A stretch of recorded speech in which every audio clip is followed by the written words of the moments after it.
সবাই বিকাশ ইলেকট্রনিক্স বাংলার আরেকটি নতুন ভিডিওতে আপনাদেরকে স্বাগতম জানাই। বিকাশ ইলেকট্রনিক্স। এখানে যে ডিসপ্লে বোর্ডটি দেখছেন এটা আমি নিজেই বানিয়েছি। বর্তমানে এই ধরনের ডিসপ্লে বোর্ড অনেকটাই পপুলার হয়ে গেছে। দেখুন প্রথমে বর্ডার চলছে, তার ভেতরে আলাদা কালার চলছে। অনেকেই আমাদের সঙ্গে হোয়াটসঅ্যাপে কন্ট্যাক্ট করছে যে এই ধরনের জিনিস চাইছে, তার জন্য আমি এটাকে বানিয়েছি। অ্যাকচুয়ালি আমাদের এই ধরনের কোনো বিজনেস নেই যে টেক্সট বোর্ড বানানো অথবা নেম বোর্ড, এই ধরনের যে বোর্ড বা দোকানের যে সাইনিজ বোর্ড হয়ে থাকে এই ধরনের বোর্ড আমাদের বানানোর কোনো ব্যবসা নেই। জাস্ট আমরা প্রোগ্রামিং শেয়ার করে থাকি, তার জন্য আমি আপনাদের দেখাচ্ছি। প্রোগ্রামিং যদি চান আপনি ওই ধরনের ডিজাইন আপনি চাইলে চালাতে পারবেন, RGB এফেক্ট চালাতে পারবেন, ফায়ারের এফেক্ট চালাতে পারবেন, যে ধরনের এফেক্ট বলবেন সেই ধরনের এফেক্ট চালাতে পারবেন।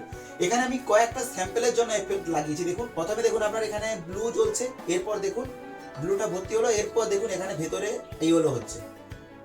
দেখছেন বর্ডারে আপনার ব্লু জ্বললো, তারপর ভেতরে দেখুন ইয়েলো হচ্ছে। এখানে দেখুন যেখান থেকে এলইডি শুরু হয়েছে সেখান থেকেই কিন্তু এটা চেঞ্জ হচ্ছে। আর এখানে আমি যে কন্ট্রোলারটা ইউজ করেছি আপনারা সবাই জানেন।